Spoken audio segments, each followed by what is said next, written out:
네, 반갑습니다. 수요 전공 공부반 룻기서 먼저 저희가 보고 있는데 오늘은 1장 베들레헴으로의 귀환의 내용을 같이 보려고 합니다. 어, 아마 지난 시간에 우리가 룻기서에 대한 부분 또 에스더에 대한 부분들을 여러분과 같이 보면서 왜 이것을 하려고 하는지를 이렇게 보았는데 분명히 하나님의 특별한 인애의 사랑, 인애라는 말이 사실 사랑이지만 하나님의 특별한 사랑을 우리가 볼 수 있다라고 또 우리 여러분에게 가르쳐 드렸고 또한 그 인애가 하고자 하는 것은 다른 것을 하는 것이 아니라 내가 그 인애의 힘으로 다른 사람과 연합할 수 있도록 또 믿음의 선택을 할 수 있도록 우리를 이끈다라는 것을 여러분에게 알려드렸습니다. 우리 룻기 1장의 그 맨 처음 본문의 위치의 시작을 보면 룻기가 간략한 서론과 더불어서 내러티브의 배경이 되는 극적인 첫 장면으로 시작한다라고 말합니다. 룻기서는 여러분이 본 것처럼 되게 이렇게 작품과 같은 그런 스토리가 쭉 잠겨져 있고요. 실제로 룻기서의 그 흐름을 쭉 보면 되게 예술 작품과 같은 그런 어떤 하나의 작품이 잘 짜여져 있는 작품이라는 것을 알 수 있습니다. 다시 말하면 문예적인 그런 작품의 특징을 잘 살펴봐야 된다는 건데 이 룻기서의 1장이 생각보다 전개가 매우 빨라요. 그래서 단순히 이 나오미가 엘리멜렉 기업이 어려움에 처한 것뿐만 아니라 곧바로 이제 베들레헴의 풍년 소식을 듣고 곧바로 결단해서 이제 베들레헴으로 도착하게 되는 데까지 담고 있는 것이 1장의 내용입니다.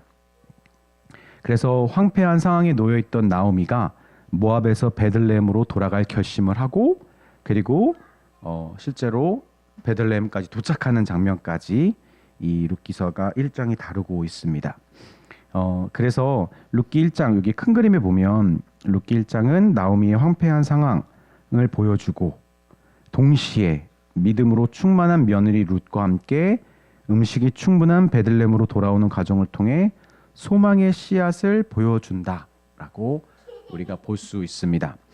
실제로 룻기서를 연구한 학자들 중에는 우리가 가지고 있는 성경 안에는 1장 1절부터 5절까지가 한 단락으로 되어 있는 것처럼 보이지만 사실은 1장 1절부터 6절까지가 오히려 첫 단락으로 보는 것이 옳다고 보는 분들도 있습니다.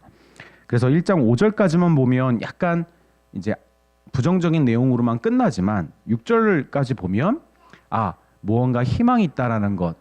그럼에도 불구하고 나오미와 그리고 이 엘리멜렉 기업에 무언가 하나님께서 소망을 주신다라는 것을 우리가 6절까지 이렇게 본다면 알 수 있겠죠.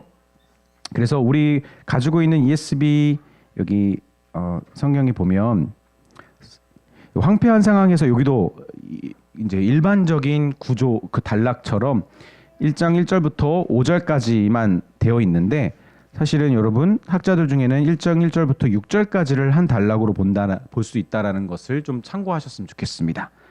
그러면 이것이 황폐한 상황에서 끝나지 않는다라는 것을 우리가 알 수 있겠죠.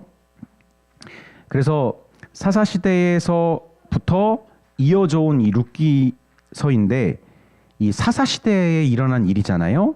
그래서 맨 먼저 사사 시대에 간단히 훑어보면 사사 시대의 2장 6절 23절과 21장 25절을 보면 룻기를 이해하는 데 이 배경이 되게 중요하다는 것을 말합니다. 여러분 뭐라고 적으셨나요? 왜 이 배경이 중요할까요? 이 20장 20절부터 23절을 보면 하나님께서 진노하여 이르시되 이 백성이 내가 조상들에게 명령한 그 명령을 어기고 나의 목소리를 순종하지 아니하였은즉 내가 이방 민족들을 쫓아내지 않고 그리고 그들이 나 여호와의 도를 지켜 행하나 안 하나 내가 그들을 시험하겠다라고 말씀하십니다. 그래서 이방 민족들을 내버려 두시고 속히 쫓아내지 않으시고 그들을 완전히 여호수아의 손에 넘겨주지 아니하시는, 그러니까 완전한 승리를 허락하지 않으시는 하나님의 시험의 때가 바로 사사시대라는 것을 알 수 있죠. 그래서 마지막 25절에 보면 그때 이스라엘 왕이 없으므로 사람이 각기 자기 소견에 옳은 대로 행하였다. 이게 사사시대의 배경입니다. 사사시대는 그냥 혼란한 시대일 뿐만 아니라 하나님께서 그들이 믿음이 있는지 없는지를, 그들이 정말 하나님의 도를 따르는지 아는지를 하나님이 시험하시는 시간이 사사시대였다라는 거죠. 그래서 룻기서는 처음부터 사사시대의 이름을 우리에게 알려주고 있잖아요. 그래서 이 시대의 전체적인 배경이 하나님의 언약을 저버린 백성들에게, 또 하나님의 목소리를 순종하지 않은 백성들에게 하나님이 적극적으로 구원해 주시지 않는 그런 상황이라는 거죠. 그래서 이들이 하나님의 의를, 하나님의 도를 지켜 행하는지 아닌지를 하나님이 시험하시는 때임을 알 수 있어요. 이 배경은, 그래서 사사시대에 일어난 룻기서는 하나님의 말씀을 정말 지키는지 안 지키는지 시험하시는 때다.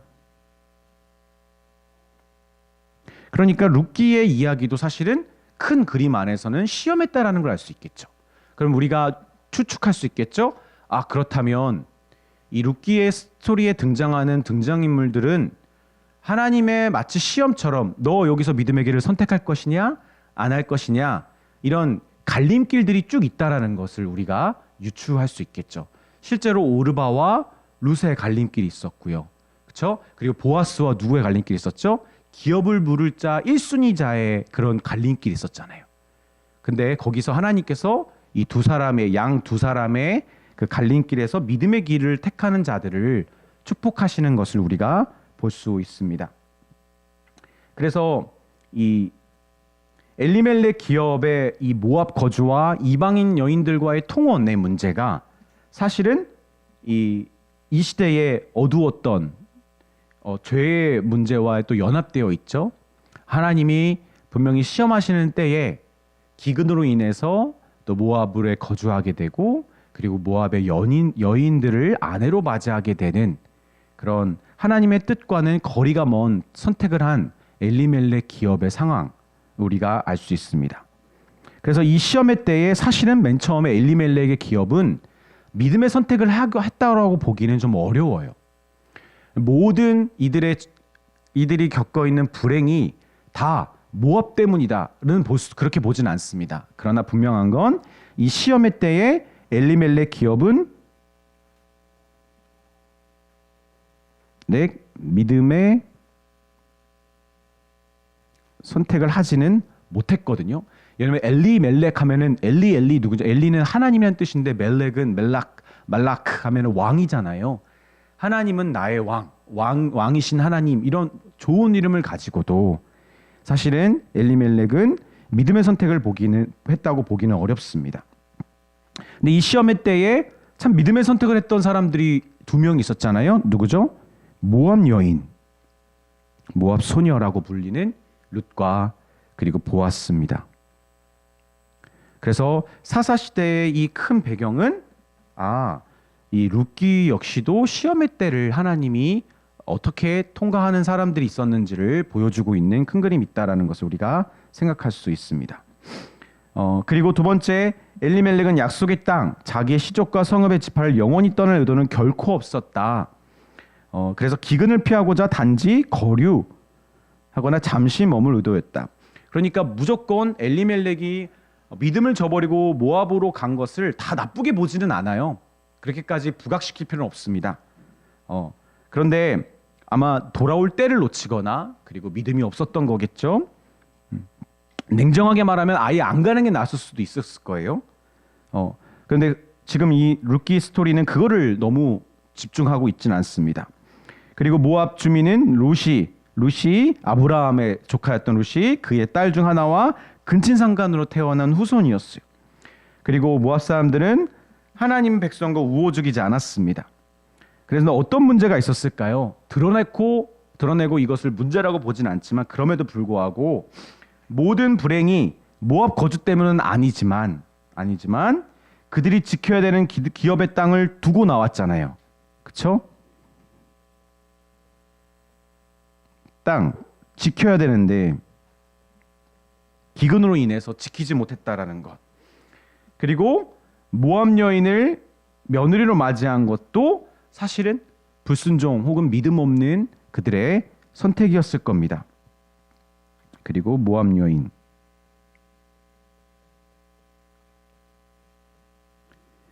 아마도 그 당시 상황에서 그들이 할 수 있는 최선일지도 모르겠어요. 그래서 이 모든 그들의 모습이 엘리멜렉이 죽고 말론과 기련이 죽는 끔찍한 불행을 다 가져왔다라고 보진 않지만, 그러나 분명한 건 이들은 믿음의 선택을 이 시험의 때에 사실은 하지 못했던 사람들입니다.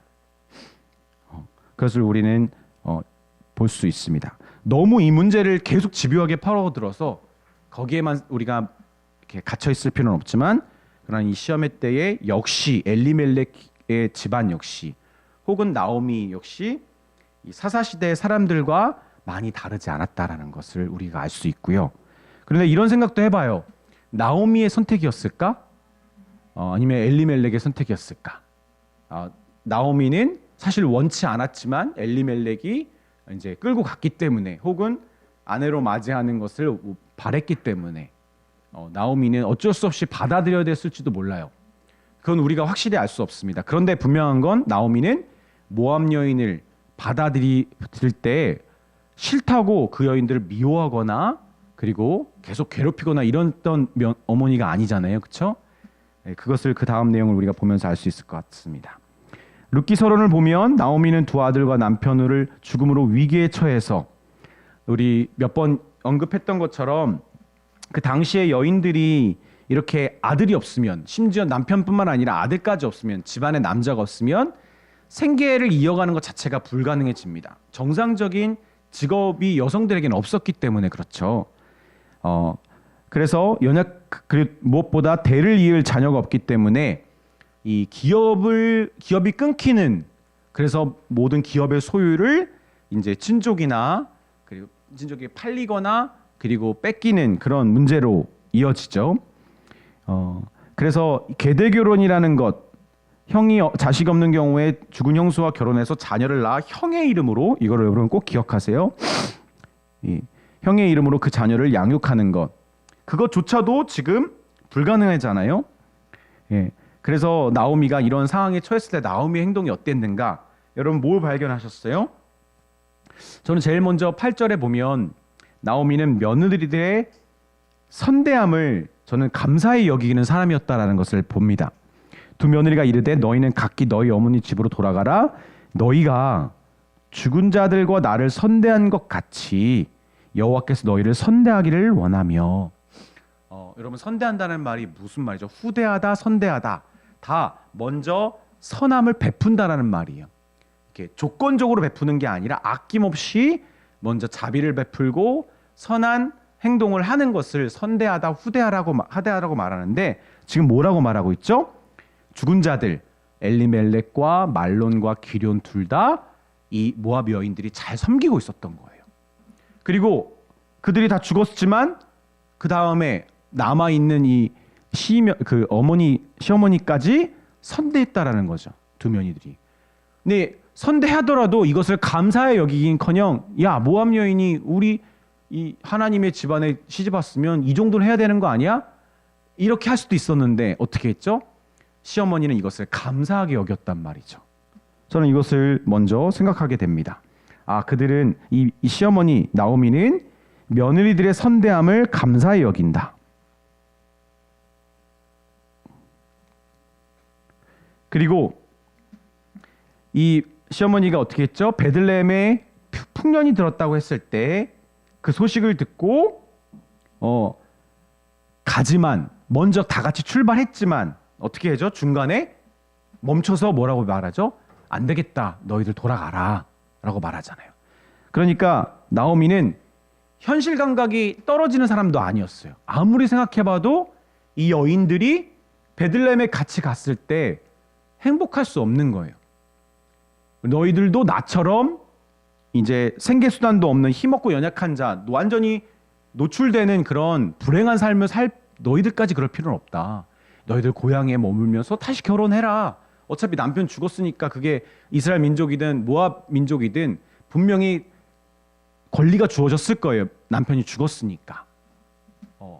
너희들은 나처럼 불행하게 살 필요 없다. 그러니까 베들레헴의 풍년도 사실은 그렇게 큰 소망이 아니라는 것을 이 나오미는 현실적으로 냉정하게 알았습니다. 또한 10절에 보면 나오미는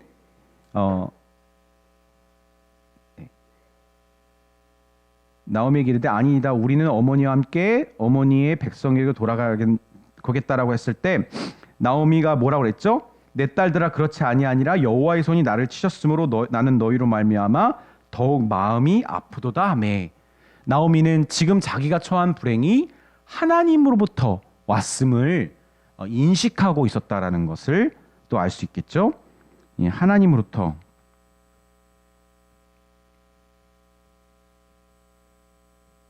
어쨌든 이 불행은 하나님으로부터 왔다. 그것을 나오미는 알고 있었던 것 같아요. 그렇다면 불행이 말고 하나님이 주시는 축복이 오면 그거는 하나님으로부터 왔음을 나오미는 또 인식할 수 있겠죠. 나오미는 하나님을 의식하는 사람이었어요. 그거는 우리가 볼 필요가 있습니다. 혹시 나오미에 대해서 또 어떤 부분들을 여러분 보셨습니까? 아마 제가 언급하지 않은 것 중에서 여기 내용은 없지만 나중에 보면은 나오미가 자기 자신을 되게 불행한 여자로 말하잖아요. 그걸 봤을 때 나오미는 매우 절망적인, 정말 많이 낙심하고 절망적인 상태에 갇혀 있다라는 거. 어떻게 보면 현대적으로 보면은 우울증, 심한 우울증에 처해 있는 이제 사람이라고 우리가 볼 수 있겠죠. 네.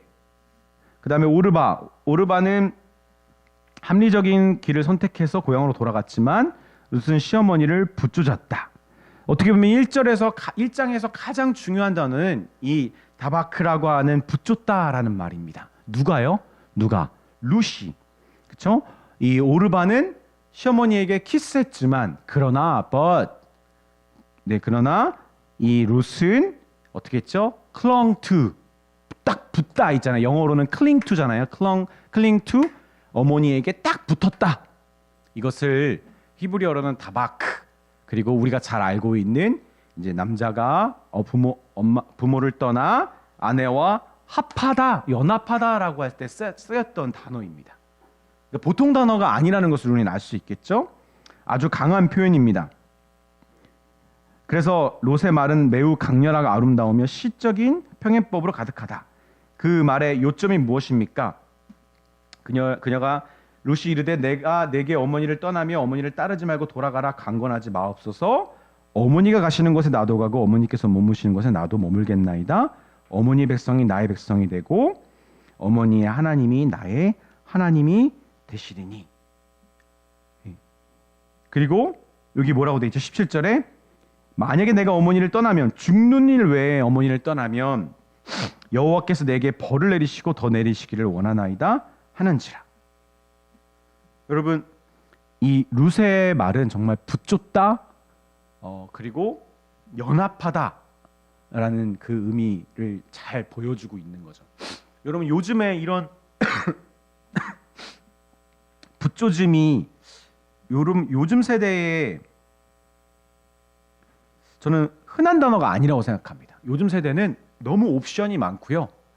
그리고 요즘은 또 이렇게 과하게 충성하고 과하게 나를 다 헌신하고 올인하면 그것이 좋지 않다는 그런 되게 뭔가 세련되지 못한, 지혜롭지 못하다라는 인식이 요즘에 다 잡혀 있어요.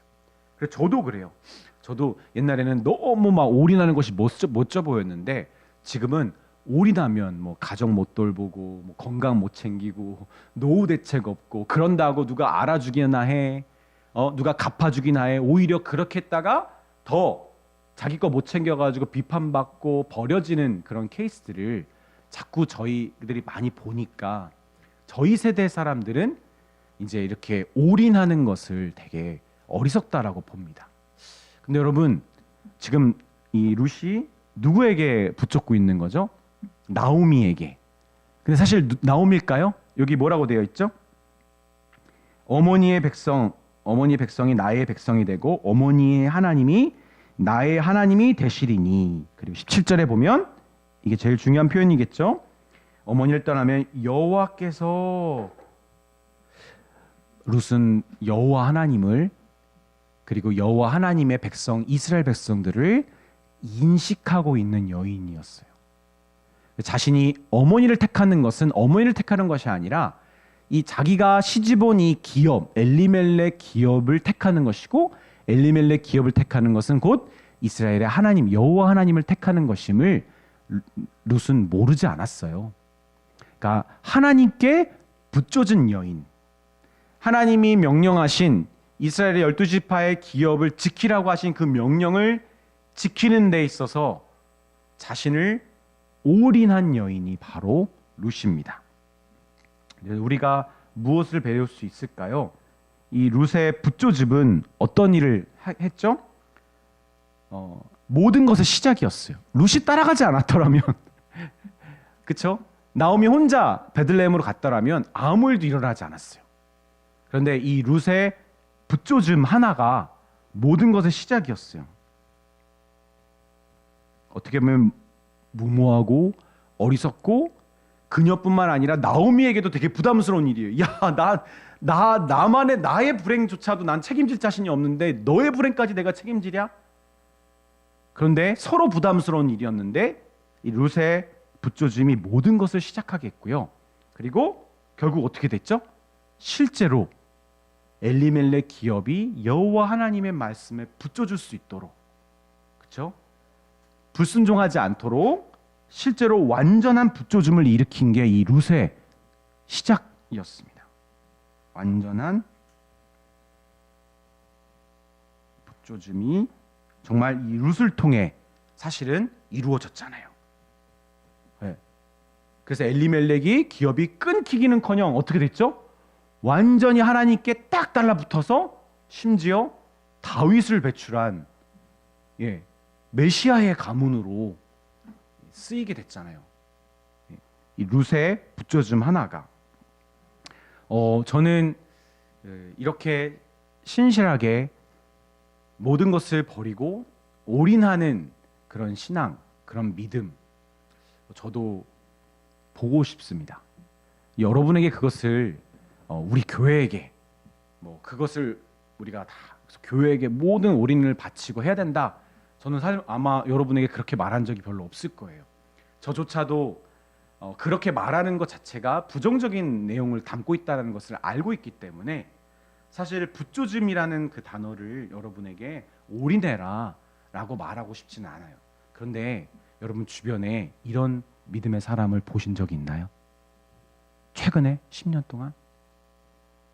이 사람은 정말 여호와 하나님에게 붙쫓는 사람이고 믿음의 일에 있어서는 다른 거 가리지 않는 사람이다. 그래서 우리가 몇 번 나눈 것처럼 심지어 믿지 않은 사람도 걱정해 주는 사람. 야, 너 그렇게 해가지고 어떻게 살려고 그래? 너 진짜 하나님이 책임 안 지면 큰일 날 사람이구나. 저는 그런 붙조짐이 여러분에게 붙쫓는 사람의 그런 붙조짐이 사실 모든 것의 시작이라는 것을 여러분에게 말하고 싶어요. 여러분, 붙쫓는 사람이 없으면 아무 일도 일어나지 않아요. 반드시 그런 사람이 필요해요. 그런 사람이 잠깐 불타올랐다가 이렇게 사라진다 할지라도 여러분은 그런 사람의 희생, 그런 사람의 그 첫 스타트를 우리가 가볍게 여기지 않았으면 좋겠습니다. 아마 모든 인생이 그렇게 쓰임 받을 수는 없겠죠. 그러나 그 붙쫓는 믿음을 우리가 존귀히 여길 때 또 다른 붙쫓는 룻과 같은 여인의 이 헌신이 저는 나타날 거라고 믿고 저는 믿음의 사람으로서 하나님 앞에 할 수 있는 게 뭐 있을까? 저는 그런 거 좋아합니다. 저를 비난하실 수도 있겠지만 내 자녀가 하나님 앞에 정말 올인했으면 좋겠다. 아깝지 않은 거죠. 어차피 공부도 못하고 꿈도 없고 뜻도 없는 애가 하나님 앞에 신학교 가겠다? 말릴 필요가 뭐가 있겠어요. 그는 너무 뛰어나. 세상 어디에 가도 막 다 사람들한테 인정받고 쓰일 것 같아. 그럼에도 불구하고 하나님 앞에 아낌없이 붙쫓는 인생으로 드릴 수 있는가? 물론 그건 우리가 선택하는 거 아니죠. 부모가 강제로 그러고 싶지 않아요. 본인이 그런다고 했을 때 전혀 아깝지 않는 부모가 되고 싶은 거. 여러분, 그런 룻과 같은 그런 자녀를 우리가 믿음의 자녀를 배출하는 것도 저는 귀한 일이라고 생각합니다. 4절, 6절부터 22절에 모두 기록된 이 모압 지방에서 돌아오다라는 표현을 주목하라고 합니다. 왜냐면 6절 첫 시작과 그리고 끝에 또 돌아온다, 모압 지방에서 드디어 돌아왔다라는 이 표현, 이것이 양 끝에서 지지대 역할을 하고 있다. 왜 이런 얘기를 자꾸 할까요? 이 인클루지오라고 하는 이 문학 기법 있잖아요. 이렇게 여기서부터 시작해서 여기서부터 끝나는데 첫 시작과 끝을 같은 단어를 사용하면서 이 단락이 이렇게 시작해서 이렇게 끝나면서 무언가 다음 장면을 기대하게 만드는 그런 문해적인 효과를 사실 우리는 생각해야 돼요. 사실은 성경에서 이런 룻기 같은 스토리에 담겨 있는 이런 이야기들은요, 문법으로만 자꾸만 해석하려고 하면 안 되고 이런 문해적인 작가의 의도들을 우리가 잘 파악할 필요가 있어요. 그래서 모압 여인과 룻 둘 다 돌아와서 이제 이것이 하나의 전환점, 돌아왔다라는 것이 새로운 시작 혹은 또 다른 이에게 전환점의 하나의 복선 역할을 하는구나. 특히 학자들은 이게 돌아왔다라는 거 있잖아요. 그리고 이제 변화가 일어나잖아요. 그 전에 무슨 일이 있었죠? 제가 잘못했나요? 뭔가? 그러니까 너무 통과됐네. 네네. 이게 뭔가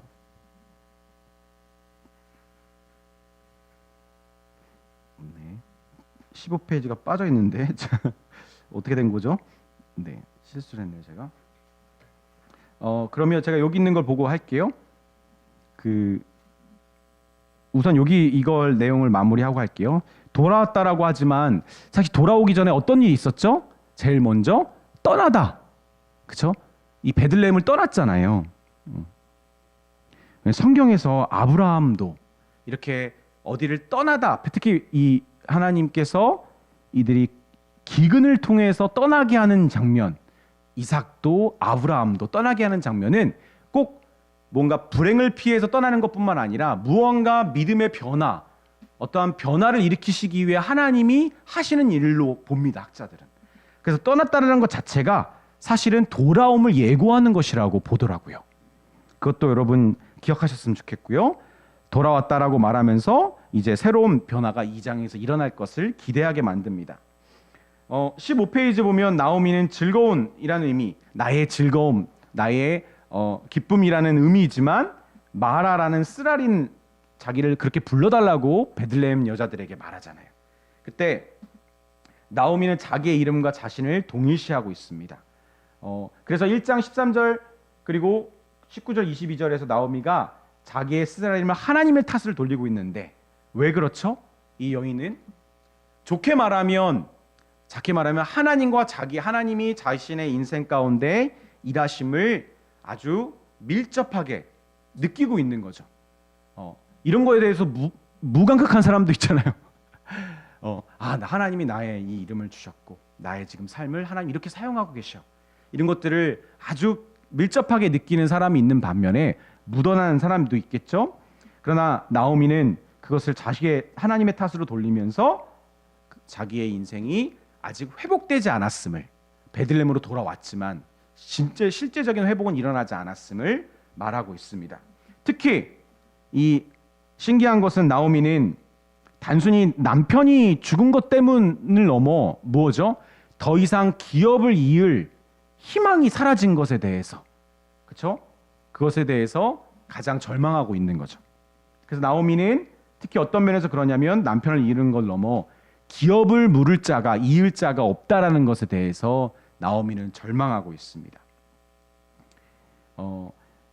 이때 그의 신학에 대해서 어떻게 평가할 수 있는가?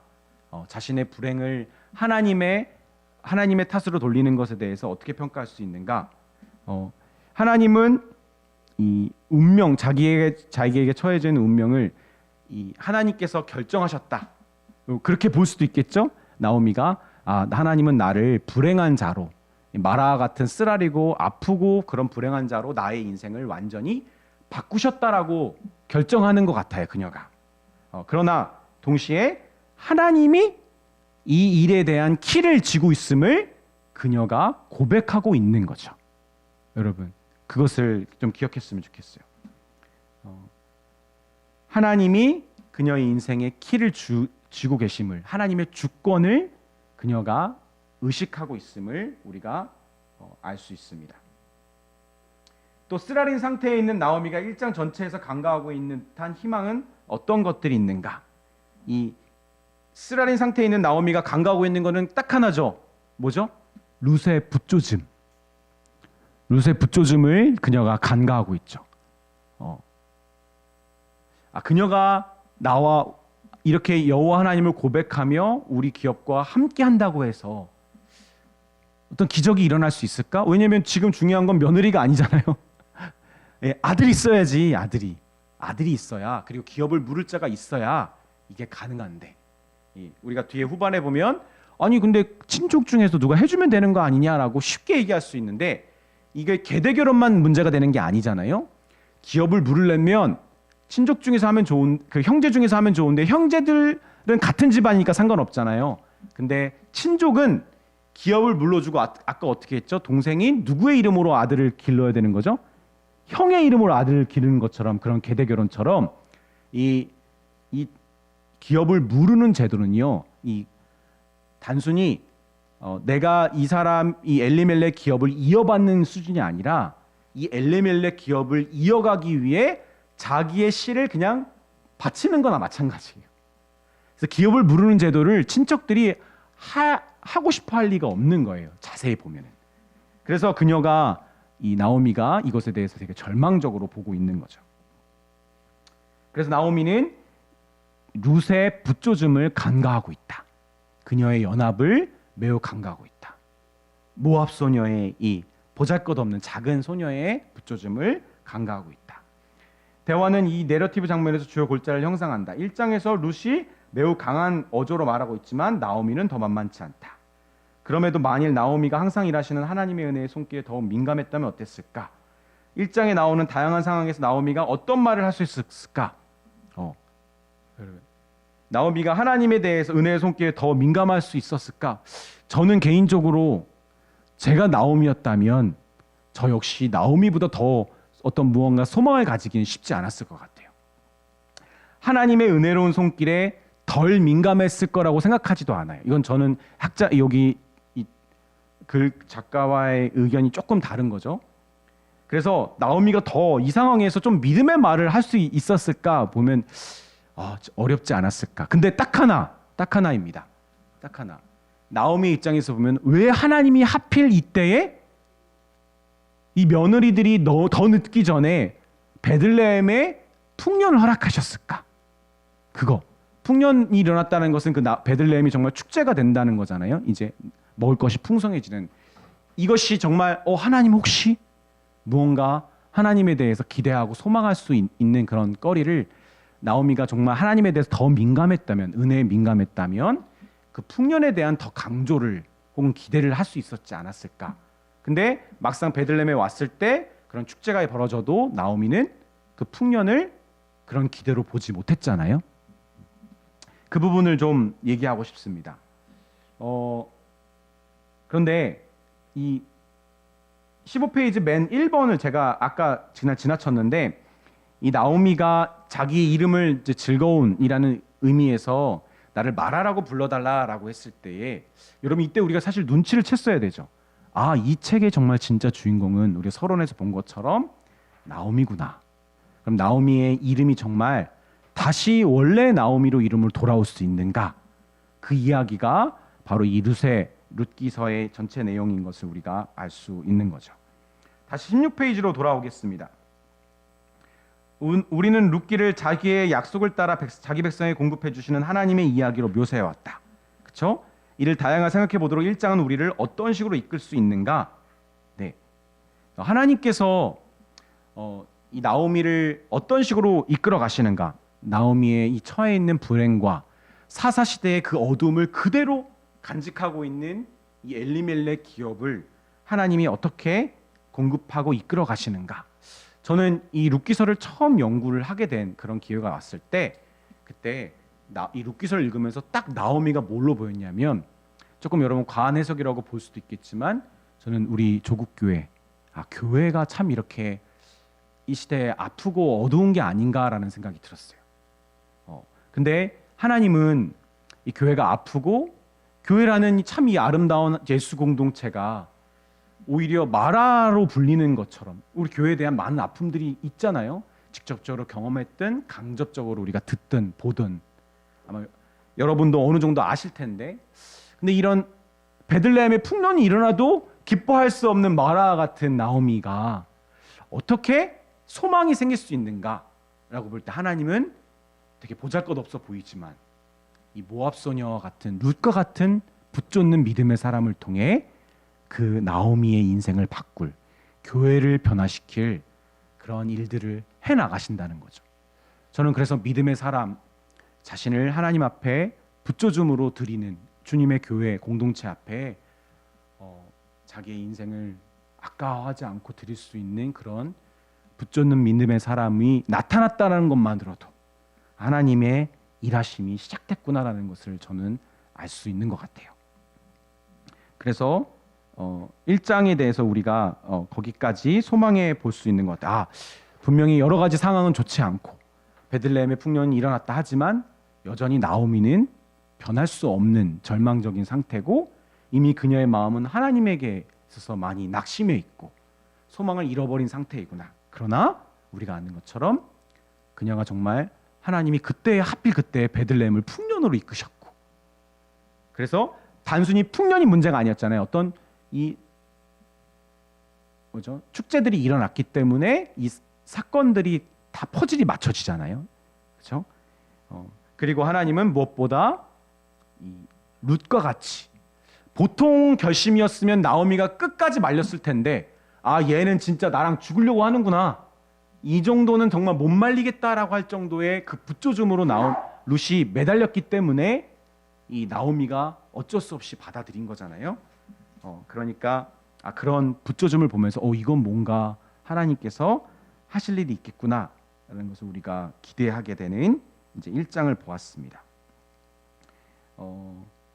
네. 그래서 여기 16페이지를 보면 그 중생에 대해서 이야기하거든요.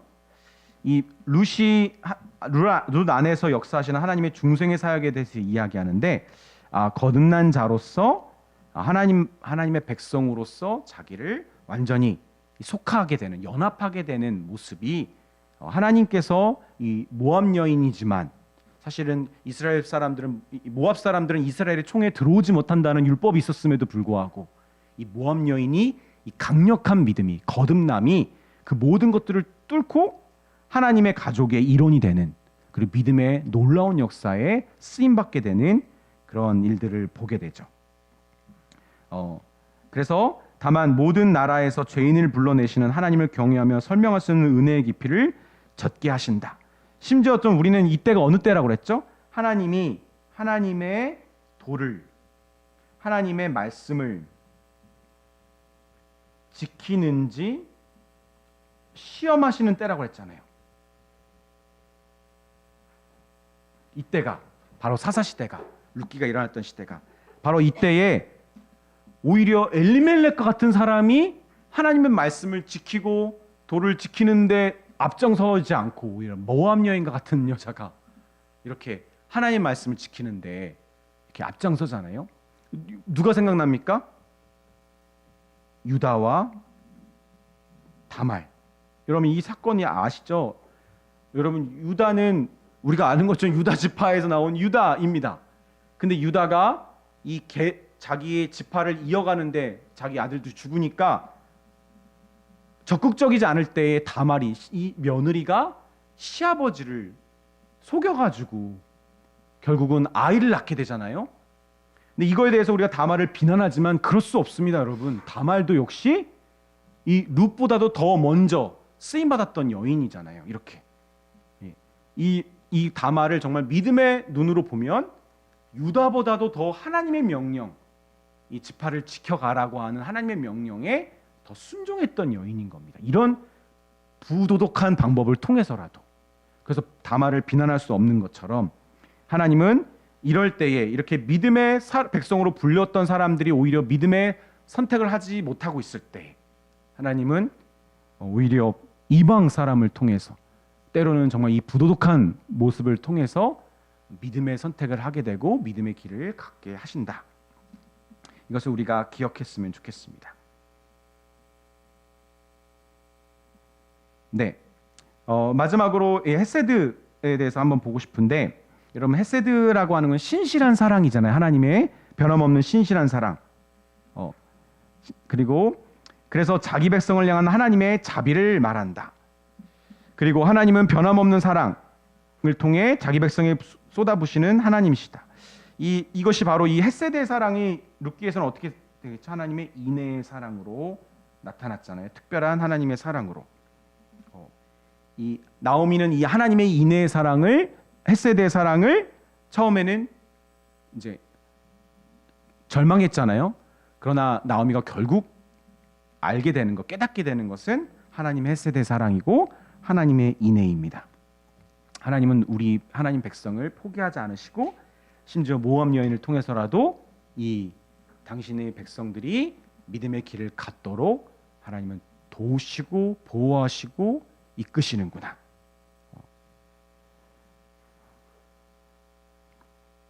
그래서 여기서 아브라함의 자손 중 한 사람의 축복의 말로 친절을 건네지만 실상은 아브라함의 계보가 아닌 사람들이 베푼 친절을 지칭한다.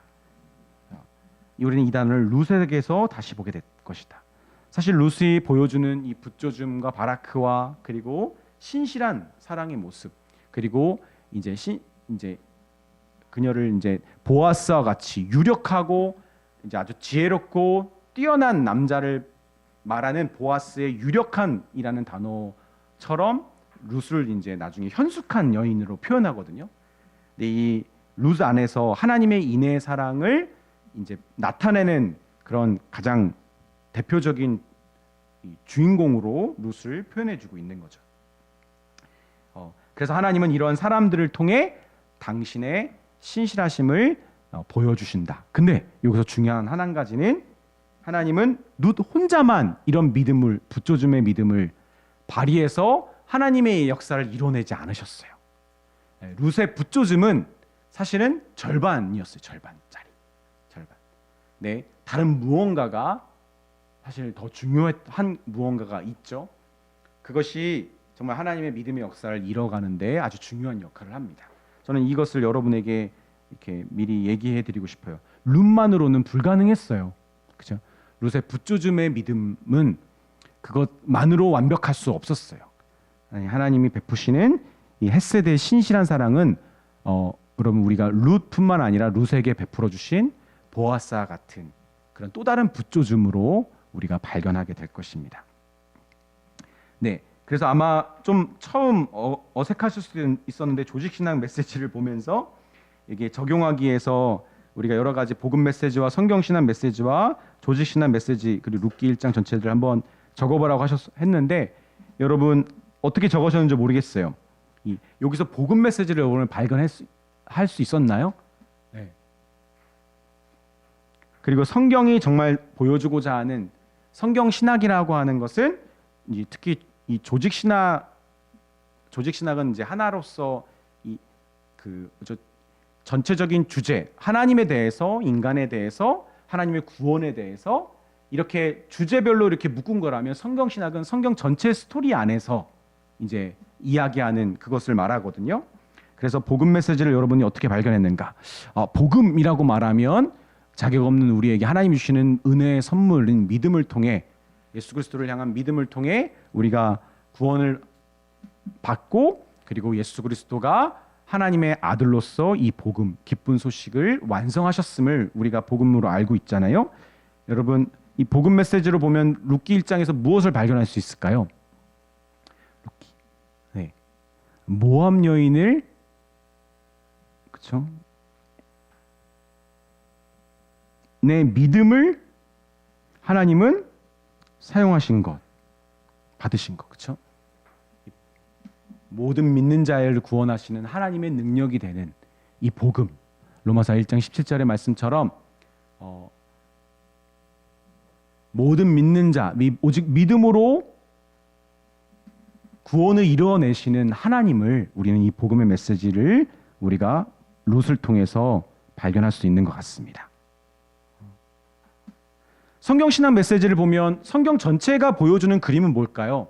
우리가 알고 있는 것처럼 아브라함이 정말 믿음의 조상이었나요? 하나님 이스라엘 백성들이 정말 자격이 있어서 정말 하나님의 백성이 되었나요? 아니잖아요. 하나님은 아브라함을 택했고 하나님이 이스라엘을 택했습니다. 심지어 다윗 왕도 하나님이 우리가 보는 것처럼 택하셨지만 하나님은 아브라함을 정말 믿음의 사람으로 그 믿음의 의를 이루기 위해서 하나님은 아브라함을 어떻게 하셨죠? 하나님은 아브라함을 지켜주셨어요. 아브라함이 어떻게 했을 때, 그렇죠? 하나님이 떠나지 말라고 하는 유다 땅을 떠났을 때도 하나님이 지켜주시고 아내 사라를 누이라고 속였을 때도 하나님은 지켜주셨어요. 그래서 아브라함이 정말 믿은 그 믿음의 의를 끝까지 이삭을 드리는 데까지 하나님 앞에 믿음을 드릴 수 있도록 하나님은 그 믿음을 지켜주신 분이십니다. 이스라엘 백성들은 우리가 말할 것도 없죠. 이스라엘 백성들은 단 한 번도 하나님의 택한 백성다운 적이 없었어요. 그런데 하나님은 그 이스라엘 백성들을 끝까지 포기하지 않으시고 믿음의 남은 자들을 지키셔서 그들이 끝까지 구원 백성으로서의 역할을 감당할 수 있도록 메시아를 볼 수 있도록 하나님께서 그들을 이끌어 주셨죠. 인도하심. 네. 이렇게 두 개만 볼게요. 네. 그래서 조직 신학 메시지로 보면 하나님은 나오미가 하나님의 주권에 대해서 구원의 주권에 대해서 의심하고 있잖아요. 구원의 주권이 있다는 것은 알고 있지만 구원에 있어서 하나님에 대해서 그러나 그 하나님은 하나님의 그 선하신 성품, 하나님의 신실하심, 사랑의 성품에 대해서 나오미가 사실은 신뢰하고 있지 못하고 있었잖아요. 그래서 하나님에 대한 성품이 그 신뢰가 흔들렸다라는 것을 우리가 알 수 있죠. 네. 여기까지만 볼게요. 네. 그리고 룻기 1장 전체가 우리에게 보여주는 적용할 수 있는 점이 무엇일까? 저는 두 가지를 말하고 싶은데 적용할 수 있는 것.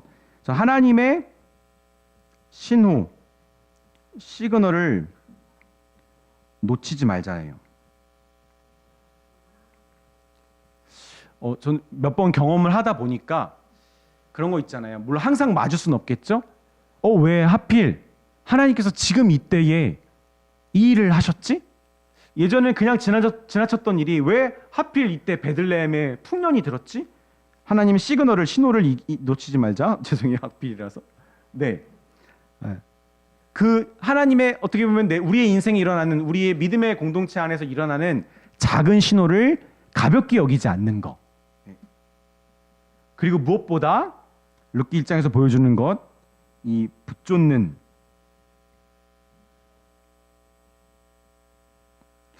이런 믿음의 사람의 무모해 보이는 때로는 붙조짐을 과하다고 여기지 않는 것.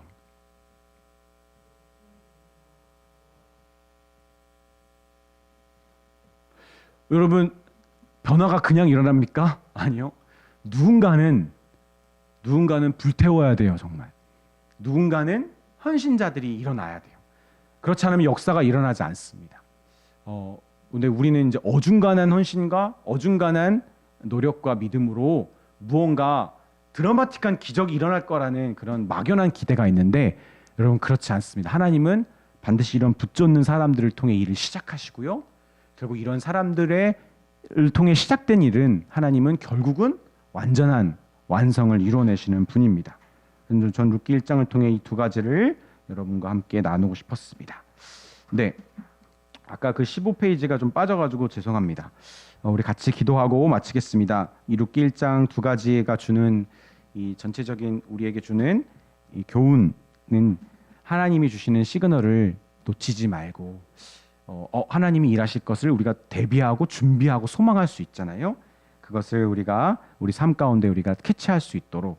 그리고 두 번째는 때로는 내가 혹은 내 주변에 나와 함께하는 믿음의 동역자 중에서 정말 이 붙쫓는 사람의 그 존귀함을 알고 그 사람과 함께 발맞추어서 정말 이 때에 이 사람의 붙여줌과 함께 무언가 하나님이 일을 하시겠구나.